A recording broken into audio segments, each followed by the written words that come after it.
could have stayed at Randy's all day, but I've just had some news on the blower.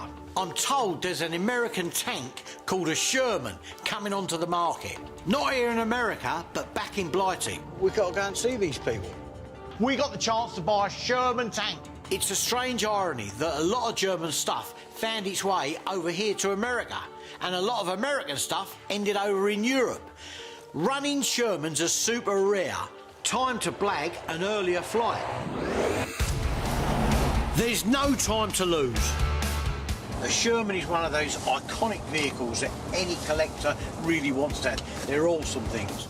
The bloke selling this tank is a contact of mine called Gavin. He's been into American military vehicles since he was a teenager. The tank's only just come on the market, and because we've done deals in the past, Gavin's given me first dibs, but I've got to move fast. Now, he's given me a price, but until we've seen it and we see what the score is and how it drives, all bets are off. That's it, that's the Sherman. Look at that.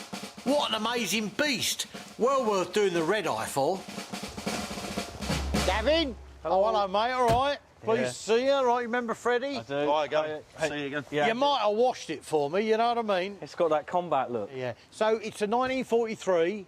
1943 built for the Canadian troops. Around 50,000 Shermans rolled off the US production lines, but I can count on my fingers the ones that are running in Britain. It wasn't just the Americans who used them. Made in the US, they were lent out to all the Allies, including the Russians. The British were given 17,000. By 1943, the Sherman was the key British battle tank, but they had a fatal flaw. These things burst into flames, and the Germans nicknamed them Tommykos. That's it. And I think the British called them Ronsons, after the lighter. They called them Ronsons and Tommy Cookers because by 1942 the Germans had built heavy tanks that could rip through the Sherman's armour. A hit from a German Tiger could turn your Sherman into an inferno of burning petrol and ammo, which is partly why there ain't more Shermans about. Right. Well, I think they were a little bit more slender in them days. Well, you're trying to tell me something. Oh, dear, there's no room in here at all. So, Freddie, what's it like inside? You've disappeared, mate. Not bad, it's quite complete. Is it? It's going to need a bit of a clean-up, it's well lived in. The inside looks stripped bare, but that's how they were. They wore helmets, not to stop bullets, but to stop them being knocked unconscious inside the tank. Without further ado, then, I would love to listen to it. Is that possible? It is. OK, all right. Right, let's hear this baby roar then, yeah? Most Shermans were made in Detroit by companies like General Motors and Chrysler, who knew a thing or two about mass production. But a small number, only 188, were made in Canada, and this is one of them. Oh! That makes it interesting, rare and valuable. Right, Gavin, listen, we need to go and have a chat, because I'm very keen. This tank needs almost nothing doing to it. To make any profit, I need to seal a good deal now, but a running Sherman won't come cheap. Gavin's asking price is just shy of 200 grand. Listen, I really do like it. The only thing is, obviously, I know what we talked about on the phone, like 195. I just think that's a bit top heavy. I don't want to get in a Dutch auction or a haggling war with you, but I honestly see this as it is now at 175. And if you're prepared to take 175, you've got yourself a deal. 175. Yeah, I think. It's like money on the table. I can have the deal today with you if you'll go at 175. Today. Today. 175. Done. Go on then. That was easy, that was it. You might wash it though. You know what I mean? 175 grand is a good price, but there's not much margin in there. I need to work out how to increase its value to turn a profit when virtually nothing needs doing to it. Hello? Hello, Mrs. Crompton, I am, yes. we have a delivery for you. Ah, my husband's been shopping again, I see. He used to buy things that fitted on a mantelpiece. My neighbours take deliveries for flowers, DVDs and groceries. With me, I have to sign for a 30-ton tank. The trouble with tanks is they can do a lot of damage. I've seen pictures of the ruins of Berlin, and I don't want that happening to my drive. OK, guys, keep everything good for me. I don't want the Sherman's tracks taken up off the tarmac, yeah? Right. No holes? All right. OK, let's get them up to here. Great stuff.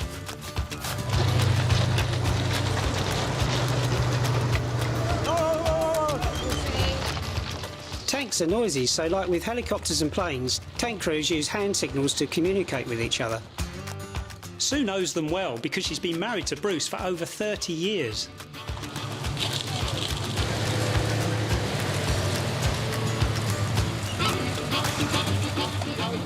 Nice one, mate. That's a really good job. Well done. No worries. Yeah, Job cool. done. I'm now the proud owner of a super rare Sherman tank. But it didn't come cheap. 175. Go on. You might wash it though. I need to find ways to add value to this tank. So Freddie and I are off to catch a ferry to Normandy where there were lots of Sherman tank battles and hopefully some Sherman relics. Ammunition racks, machine gun mounts would all up its price. But before we go, I've arranged to meet a dealer in a pub car park of all places. And there he is, Tom. Lovely, just pull in here. Morning, Tom. How you doing? Bruce, very well, and yourself? How you going? You all right? Nice to see you. Good, good. This is Freddie. Hi, Freddie. Tom, nice to meet meet you. I don't make a habit of meeting men in car parks, but Tom is on his way to a trade fair and I want to nab him to get first dibs on his stock. That's because Tom's speciality is American World War II paraphernalia, so hopefully he'll have some Sherman-related items. What are these? OK, you might find these interesting. These are motion sickness pills. Right. So these were issued to all invasion troops. They're basically like a form of tranquiliser. But that seems strange, the things that you would want to take yourself down when you're about to have a tear-up with the old Hermans. There were famous stories of the guys landing in Normandy and actually falling asleep in the battleground because they'd taken too many pills. While the Allies were calming their troops down, the lunatic Germans were doing the exact opposite. They handed out tens of millions of tabs of Pethertin, known these days as crystal meth, which made German soldiers fearless and aggressive, but also irritable and psychotic. That's interesting. I've never seen those. No, they're unusual. How much are they? We're looking about £250. Can Freddie try one first? He does like a kip once in a while. I wouldn't recommend it. In all fairness, 250. No, they're fine, nice, but I'll give those a miss. Interesting as these pills are, I don't fancy taking them through customs to Normandy. What else you got in here? Wartime photographs. Well, a little birdie tells me that you might have bought yourself a Sherman. Yeah, news travels fast, doesn't it? Yeah. Well, can't keep a secret. When you land a rare working Sherman, word gets out quick. These are original personal taken photos of D-Day just off of Utah Beach of the 70th Tank Battalion. Oh, is it? Oh, blimey. So there's the pictures of the tanks covered up by camouflage Yeah. nets and the convoy on their way to Normandy. They're all Shermans, aren't they? They're Yeah. all Shermans of the 70th Tank Battalion. Yeah, look what he's put on the back of that. It says, on the way in. On the way in, see it? Yeah. I can't begin to tell you how unusual D-Day photographs are of armoured units on their way to the beaches. Very, very unusual. Yeah, they were actually banned from taking cameras and taking photographs. These photos are fascinating. A rare depiction of American troops on their way to Utah Beach with their Sherman tanks. But also they're taken by ordinary soldiers, which wasn't allowed. Allied governments wanted to control what people saw. They thought people would have no stomach for war if they saw what it was really like. I mean, the fact that these are actual real photographs of somebody that was taking them on the morning of D-Day and they're of Shermans, they're really interesting to me. You got a figure on these, Tom? OK, be warned, they're not cheap. Right. We're going to be looking at about £50 a picture. 50 quid a picture. Blimey hell. It would be a terrible shame to break them up. I totally agree, they've got to stay together. But that's 5, 1, 2, 3, 4, 5. So you got 5, so it's 250 quid. I mean, how does buy 4, get 1 free work. I mean, £200, and then I'm keeping them all together, you know. As you're going to keep them together, let's do it. You've twisted my arm. Yeah, lovely. OK, that's fine. They're interesting because, again, they're unpublished. Unpublished, uncensored photographs of Sherman tanks on the most famous invasion in modern history, D-Day. They're not going to significantly increase the value of the Sherman, but they're not going to hurt. Interesting. Right, that's great, Tom. We got to get going, mate. Thanks, fine. Tom. Much appreciated. Nice to see you, gents. Thank you very much. Be in touch next week, mate. Hello, mate. Listen, we're nearly here. You better get your passport out. Chuck it up there with mine. We're making good time in now, I'm telling you. Yeah, you ain't got many passport stamps in there. There's a few, but That's Lewis. Please. I ain't getting it, Bruce. This ain't April the 1st. I know you pulling me leg. Freddie's only gone and packed his son's passport. This ain't happening, this ain't happening. All right, I'll have to drop you at a station. You'll have to get yourself back up and meet me tomorrow or something. My first casualty, and I haven't even reached Dover. Right, here we are. But listen, phone me when you get there so that I know what time to come pick you up at the station. There you go. Have fun. I only apologise. No, don't worry. All right, have fun then. While Bruce and Freddie hunt for spare parts and passports, we've been given specific instructions about our job on the Sherman. Hello? Phil? Hello, Bruce. How you doing? Yeah, fine. What I'd like you to do is to get my Sherman as close as you can to how it was during 1944. You need to look at photographs and everything to see how it was kitted out then. All right? Yeah. We've done one better. To research the details on how Shermans were adapted during the war, we've managed to track down one of the few remaining veterans who actually drove Sherman tanks. Hello, Tom. Hello. How are you? I'm Phil. Oh, hello, Phil. How are you doing? Thanks for coming. I really appreciate you coming. 91-year-old Tom was a Sherman tank driver during the ferocious Arnhem campaign called Operation Market Garden, made famous by the film A Bridge Too Far. For the period of the war, he lived and breathed Shermans, but hasn't been near one since. I can hear it squeaking. Yeah? That brings back a few memories, isn't it? How long ago was it since you've driven one of these? Well, I think about 1944 was 44? Yeah. Tom remembers the squeaking. They all squeaked, so that's not a problem with ours. This kind of direct hands-on experience can't be found in any manual. We're hoping, as a driver of one of these during the war, you'd be able to help us out with a lot of information, details, anything you can remember. Yeah, I'll try. OK. It's such a privilege for us to talk to a veteran tankie like Tom. How does this sort of look at the front? I mean, how can we up-armour this? We had sandbags in the front. But we didn't have many because sandbags are very difficult to get hold of. Oh, right, OK. Strange, I would have thought it would be easier. You could get plenty of bits of track. Bits of track. And we used to hang them down the front here because the armament on the front here is not all that good. Not great, no. Not all that great. No. And that gave you... you felt as if you got a bit of extra safety. Right, OK, yeah. Whether it actually did or You're not sure whether it worked or not, no. But you felt safer if you had that on the top. Yeah. That's why we did it. Right, OK. So for an authentic touch, we need some extra Sherman track. We'll add that to Bruce's Normandy shopping list. Another good wheeze, and I don't want this to go no further than you and I. Right. But telephone books. Yeah. And them on the floor. Telephone directories. Yeah. Put some of them on the floor. That gives you a bit of... Yeah? Yeah. If you run over a mine. Yeah. Because it's not so thick underneath there. No, they're not very well heavily armoured, are they? Not underneath, no. You don't read that in history books. You'd think that being in a tank would be the safest place in a battle, but far from it. You were actually a sitting target. And on the battlefields of Holland, Tom learnt this the hard way. We were harboured up, waiting for fresh ammunition and things to come. So I was designated by the tank commander to go over the road where there were massive greenhouses. All right. He said, "You've got nothing to do. You nip over there and get some tomatoes for us for our breakfast." Yeah. I get in the greenhouses and I'm walking around picking in tomatoes, and suddenly the Germans decided to mortar us. I got the tomatoes in my berry, ran out of the glass house as quick as I could. Yeah, not a good place to be. And dived in the ditch till the barrage stopped, you know. When it stopped, I climbed up over the top, ran across the road, back to my tank, and they're all laid out there underneath the sheet. It's true. The bomb had dropped, mortar had dropped down, killed a lot of them.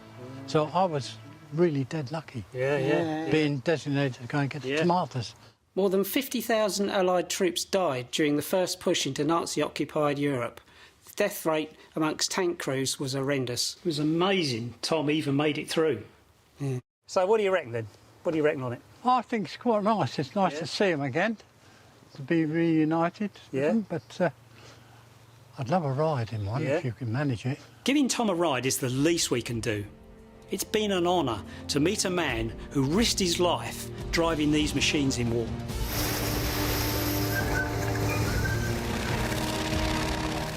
I feel strangely nervous driving the Sherman since Tom is clearly the expert.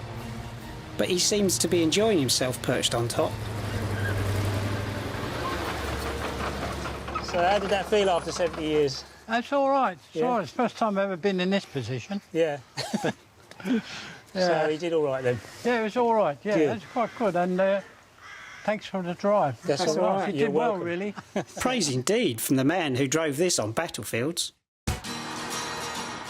I'm in France on the lonesome since Freddie the Muppet brought the wrong passport. I'm here on the hunt for authentic Sherman tank paraphernalia, and also, since the twins called, genuine Sherman tank tracks. I'm heading for the town of Thury Harcourt.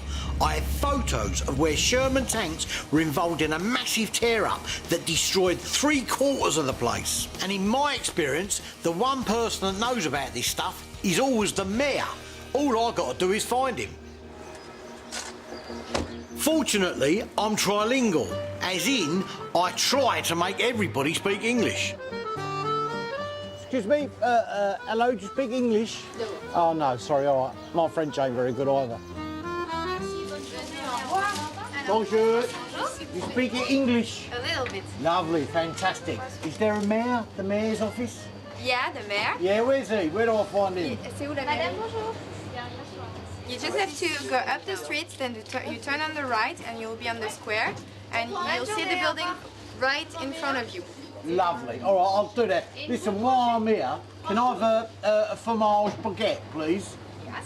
You do Marmite? The French love all that Englishman abroad stuff. They just pretend they don't. Bye-bye. Au revoir. Merci.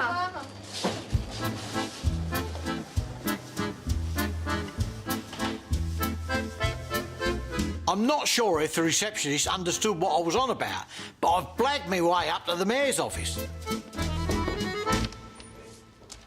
Bonjour, monsieur. Ah, bonjour. Hello, my Bonjour. name's Bruce. Oh, Hello. nice to meet you. Oh, your English is perfect. Oh, I try. I wonder if I could possibly sit with you and ask some questions, yes? Yes. Is this possible? Oh, yes. Obviously, Sit- yeah. sit down, Oh, sit wonderful, down. thank you. I brought down, lunch. please. I always find a mayor loves to talk about his town. I brought photographs of your Yes. town here. Yeah, from 1944. This one I know. You see, the town is here, German was here, and British were on this side of the Horn. And they fight, and they have many soldiers who died. I knew it. The mayor's always the history buff. Here you have many trucks. Oh, so there was many... Here in this field. Many relics. Oh, yes. After the war, it was common for farmers and locals to take in relics from battlefields, and my money's on the mayor knowing some. There is one man I know, Mr. WWII. Right. He lives not far from here. Is it possible I could visit, you think? Yes. Mr. WWII, I want you... Fantastic. If you could, that'd be wonderful. Yes. Well, that has been an absolute godsend to me. Thank you very much indeed. I won't take up any more of your time. Bingo! A hot lead. Freddie finally found the right passport and has joined me just in time. Whereabouts are we off to today then, Bruce? Because we're in the middle of nowhere. Right, well, apparently, the gentleman's name is de WWII. All I know is he's been collecting stuff since the war and he's got a phenomenal collection. That's it. That's got to be it. It's like the Adams family house, isn't it? God, look at this. What's an old chateau or something, isn't it? Jesus. Oh, he's got some stuff here, mate. This is Enormous place, isn't it? Ah, Mr. Delroy. Ok, Bonjour. bonjour. Good shot. Comment tu vas? Freddie, ready? Très bien. Militaire, yeah. Oui. Can I have a look round? Mais moi, parle pas anglais. No speaking English. No. No, parlez-vous français, unfortunately. No.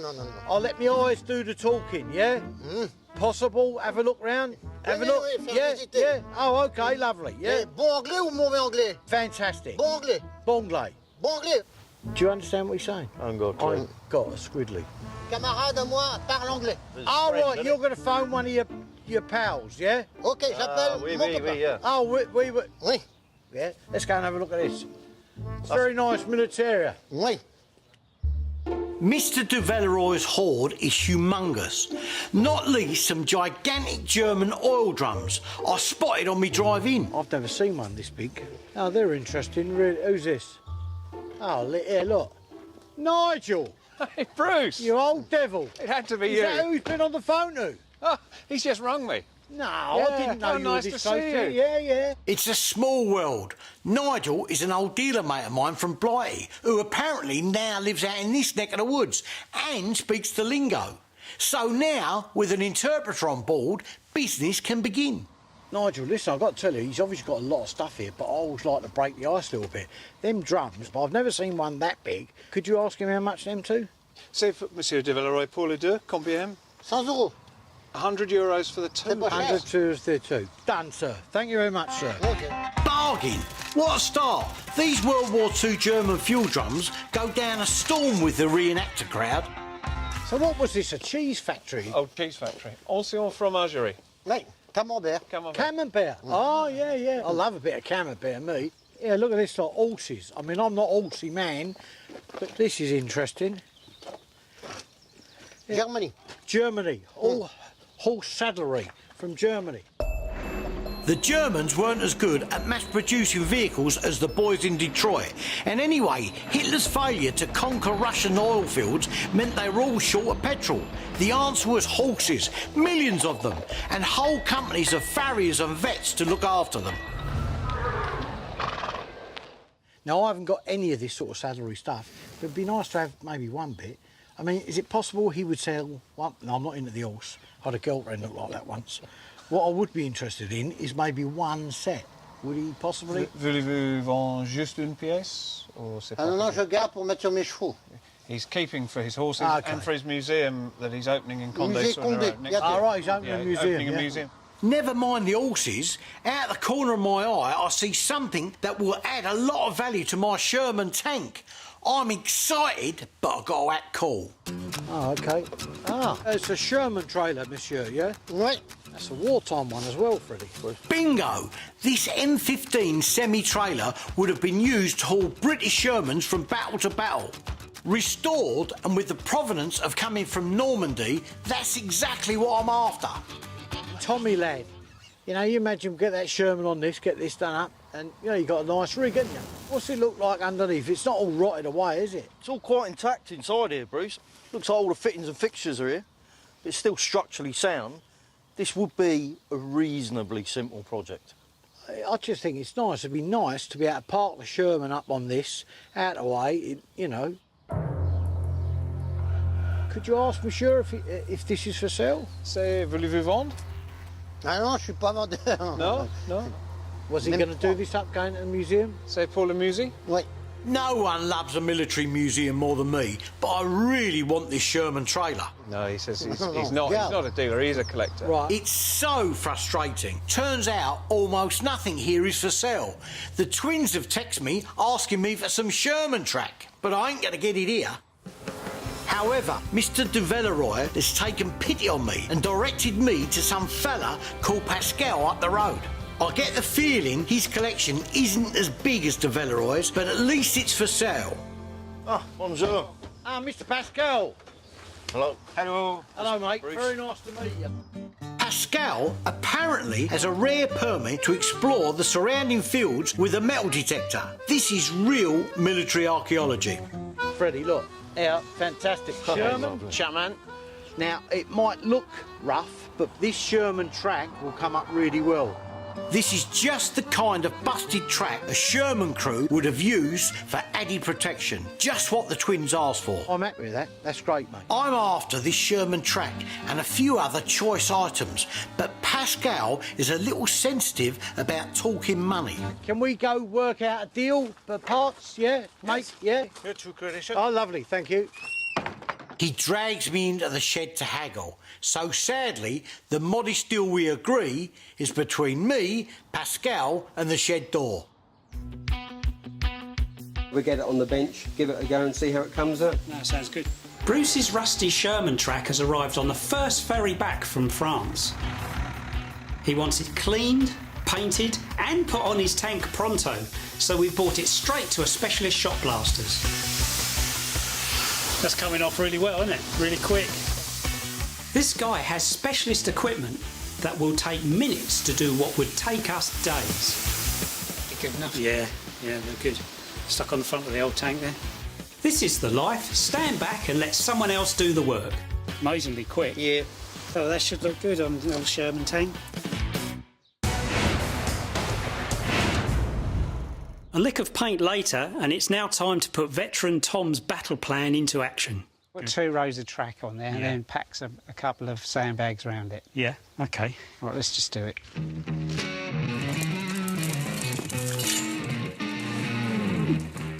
During the war, guys driving these tanks didn't have the equipment to hand to weld additional armour on. So we're going to do it their way.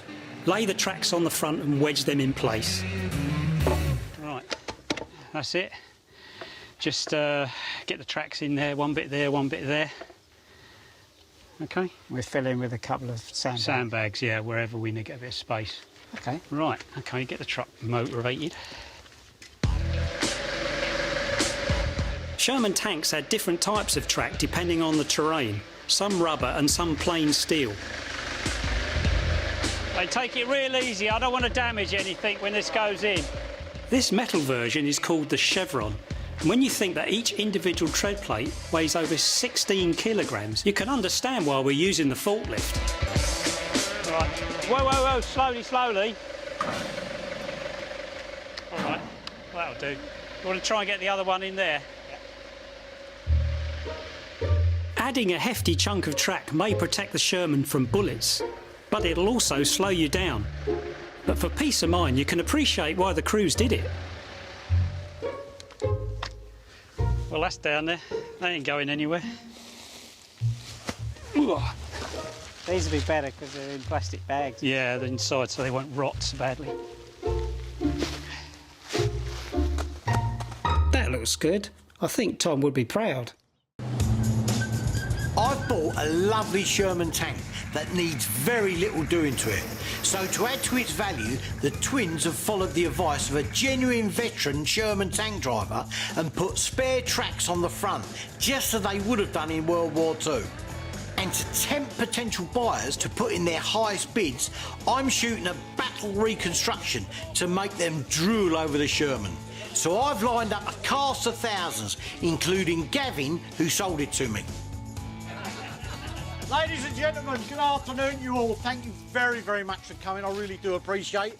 Today we've got American reenactors with us and we've got German reenactors. So the whole idea is to create a little bit of World War II in our backfield. Now, an added bonus is we have our in-house expert, Tom's here, to make sure you do it all right. Well, let's go and have some fun. Tom is going to advise me on what he would do in the Sherman in a battle situation to keep it real.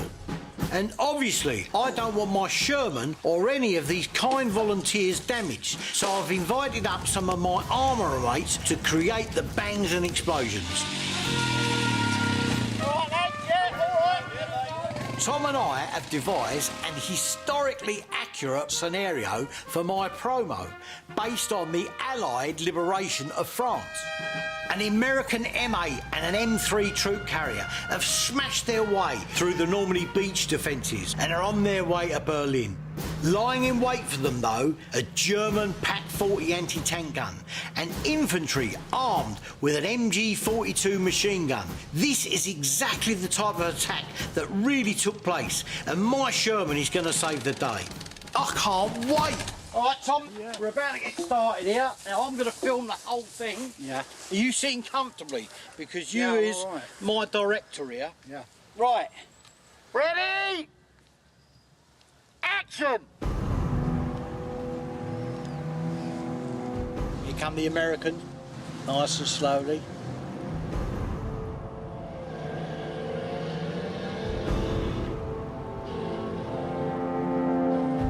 Pat, get ready, get ready. Big up this! Shoot some panzer! What do you think then, Tom? That gun over there will take them out. Well, Like take them that. down by the tree Yeah. line there, yeah? Yeah, run along the tree line. Right, hang on, just a minute. Hold it, hold it, hold it. Burned on Tom's memory is how the drivers and the gunners would use the landscape for cover and surprise. Panzer Griff! Panzer Granatladen! Speedwagen! Geladen! Feuern! Boom! Look, that's the MH's got it. Panzerangriff! Schützenpanzerwagen! Geladen! Feuern! Oh, dear. If you're in a troop carrier, you're a sitting target for a pack, so it's tempting to run for cover. Zwei Finger fest!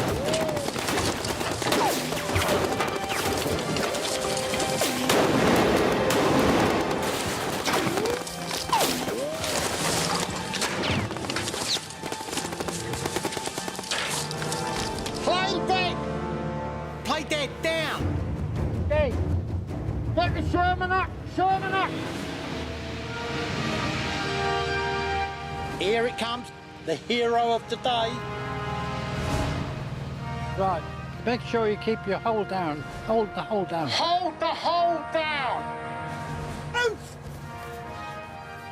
When tank crews refer to keeping the hull down, they mean trying to hide the tank body or hull behind a hill or a crest. Tell him to keep his head down. Bruce, keep his head down. Oos, get your head down!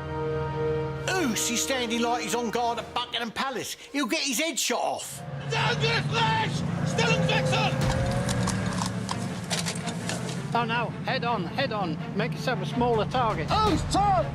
These are exactly the techniques Sherman crews would have used fighting a Pac 40 unit in the war. Sounds like a buzzsaw. That's what he used to say. It was a buzzsaw. Good job you put them tracks on there. That helped to deflect them bullets. And that's what you did. That's during what we the used war, to do during the war, yeah. Awesome. Panzerangriff rechts!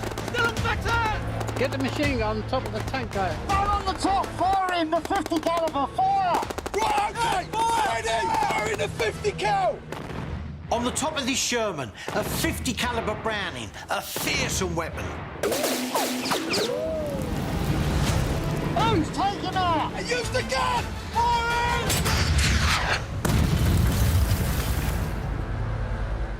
Blooming hell, I can feel that from here. That's it, that's the way to do it. What's this? A Hetzer tank destroyer coming up on the right. Ready to fire, then? Yeah, go on. Yeah, I'm on it, okay? You've missed. Where's that come from, eh? Mr. Hetzer, over there! Turn quickly, turn quickly. Quick, turn the turret, come on. Over to the right. Go! Now I come out! Right, ready? Fire in! Yes! That's how you do it, mate! Fantastic. All right, lads, that's a wrap. Toasted tea cakes, come on. That was awesome! I'll tell you what, though, if he don't sell this now, I'm going to sell my house and buy it. I deliberately missed it earlier so they wouldn't damage it, you see. Yeah, Because you right. couldn't sell it when it's damaged. Yeah, it's just a crappy shot. Yeah. Well, I think that was great, Tom. What do you reckon? I reckon that was really good. It's realistic. It's just as it used to be. and I don't think you could have done better, Bruce. Thank you very much. Coming from you, Tom, that's an absolute compliment. I really very appreciate it. And let's just let's do this together. Look. Oh yes, Smile. a selfie. Yeah, nice selfie. Very Yeah. good. What a sign-off! 100% authentic and approved by a living legend, a World War II veteran. If I can cut this all together, everybody's going to want this Sherman. That's awesome. What a way to sell it.